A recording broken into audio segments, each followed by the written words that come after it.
Alright guys, welcome back to my channel. So what we have here is a 87 305 with a BOP transmission. It's 200 R4 hydromatic with overdrive. It's got the electronic plug. So I made a video, but you guys missed out on it because it didn't take. So gotta love today's technology. So anyways, so you want to run true dual exhaust. This is a 94 GMC Jimmy 4x4 frame. That motor will fit in. Take the motor mounts from the 4.3 liter 6-cylinder. Bolts right up to that motor, 305, and bolts right up to the original frame mounts for the motor mount. So as you can see, we're going to have to make a modification for the transmission, but we don't have to do it with this one because we're getting rid of that transmission. I now have hands on of a 400 TH400 turbo 400. That's what I really want on this. I love those transmissions. These things, I hate them. They're junk, in my opinion. You guys might want to sword fight me. I'm not in the mood for it. So, everyone's entitled to their own preference and opinions. So, anyways, now you're left with a cross member for the exhaust, the transfer case, all that, you know, torsion bars, blah, blah, blah, blah. And so, well, ever since I've owned this frame, I could never figure out the reason why there's a ratchet strap out there holding them two together. Boy, that's busted over there somehow. Broke a bolt or something came off. So that's got to get fixed. Or somebody was too lazy to put the bolt in underneath. I don't know. Haven't got that far, but here's the thing. Your one exhaust pipe comes right across there with your cat converter that goes there. So the problem with this is, it's low on that side, but it's high up here on this end. Sure, you can probably take it out, but that's going to take away your support. Okay, so by the way, this right here dictates how long and how short this frame's going to be during production. So they overlapped it, welded it, put an inner piece on it to box it in on both sides, and then they use this to keep it from going like this.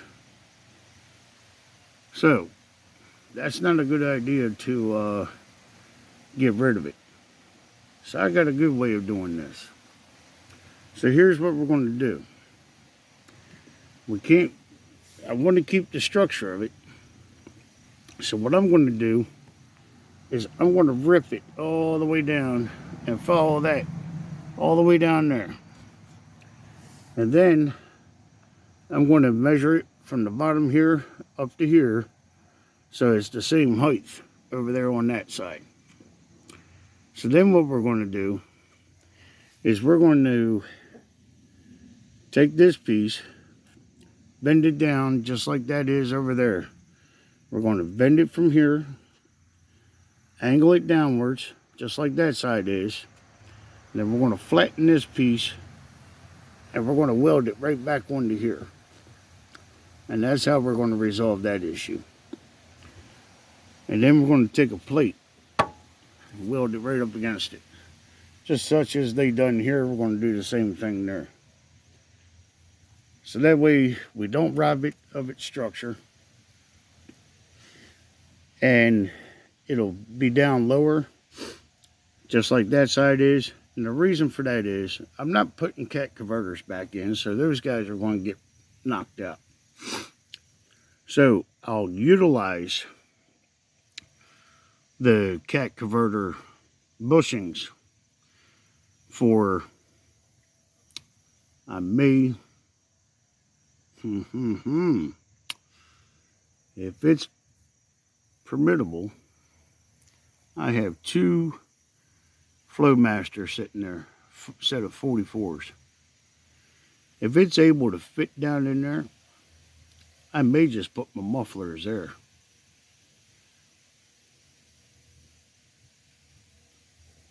That might be a little too close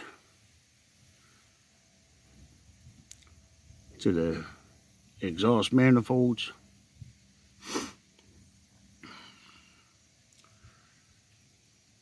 I haven't quite decided yet, but never seen it done. I've always seen the mufflers that are like right around in that section before the axle. But I figured that'd be a good way to get them out of the way. But they usually put them in there for easy access. So you got plenty of room there.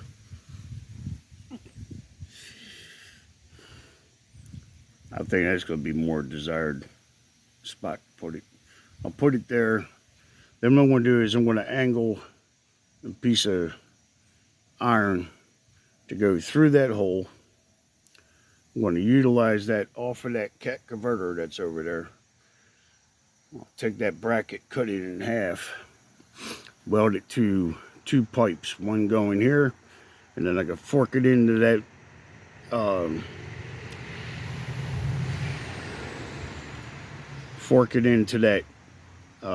cat converter mount, and bring that one and put it over here, and then do the same thing. That way it keeps the pipe sturdy and steady right there, and it's able to flex. Then right as I bring the exhaust into here, then I can put my 2 mufflers side by side. And what I'm going to do is I'm going to mount a bracket in between the 2, and then it'll be an exhaust hanger that's going to come up and over to hold on to that.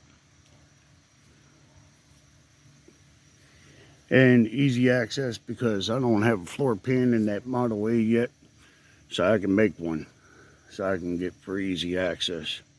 I like things that are simplified, easy. Build it, make it easy for me to grab, do whatever. And then to continue the exhaust, I'm going to run them out the sides. Right in front of the rear fenders, right at the end of the running boards or footboard, whatever, out here. And that way we have true dual exhaust, one going that way, one going this way. And with a set of Flowmasters before the axle, that's going to give it a decent sound. It's cosmetic sound. This motor is not high performance. I want it to look like we got something. It may have a little extra something because I'm putting a 650 4-barrel Holly on it. And I'm going to run the HEI distributor to clean up the engine bay. So we'll keep it simplified.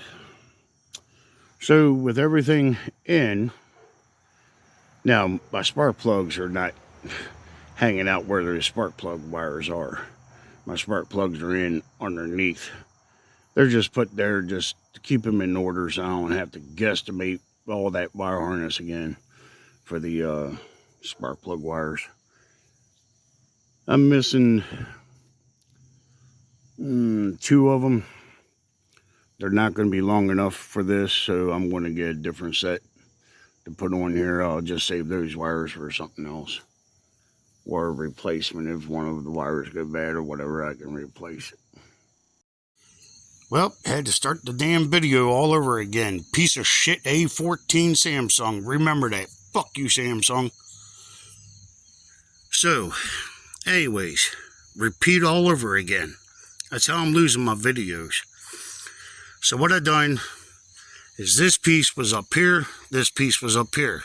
I ran my cut all the way through, and I ran a cut here first.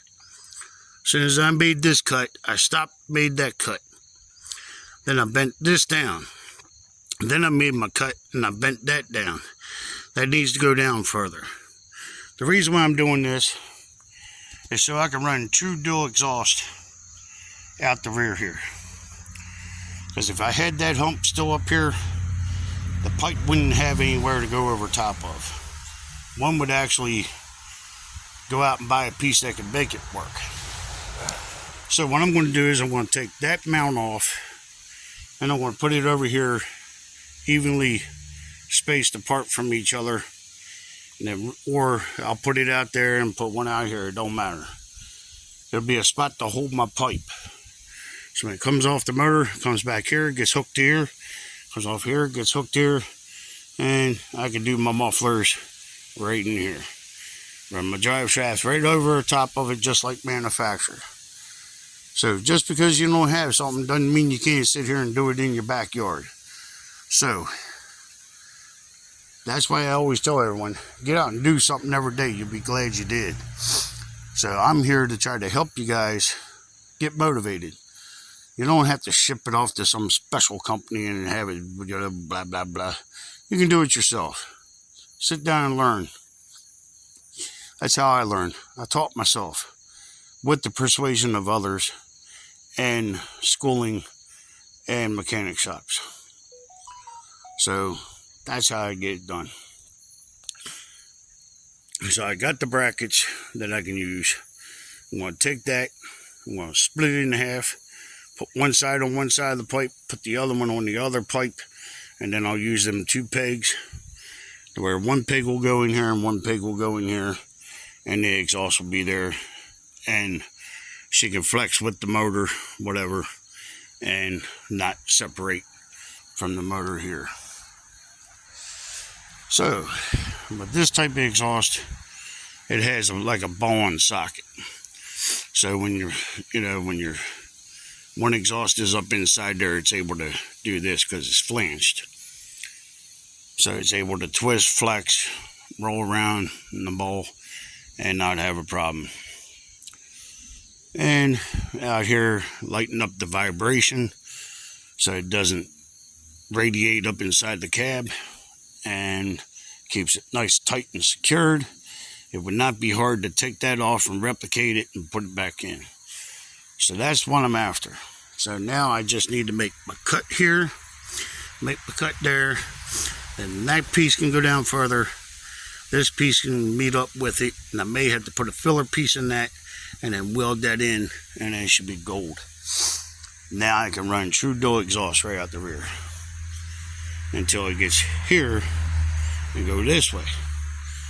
My body of my Model A is going to dictate what that's going to be, because I may have to take that out, put a straight bar in there, and run it straight across. So I don't know yet. That may help with the body of that to have something bolt too. So I don't know yet. But if my theory is correct, my body should come right to here, and then the body rises up here in the back. So I should be good. I'm really hoping that's how it's going to be. My body mount lands right onto here. I can bolt into with the body, and then raise it gets here behind the seats, it rises up, goes back that way. That's what I'm hoping. So I'm going to continue my cutting, make my measurements, throw my cuts, and that'll be good for today. And then that motor eventually is going to have to come back out. And at that point, I'll clean up the whole entire bottom and the sides and everything. Maybe even pull the manifolds off, clean them up, paint them, paint the block.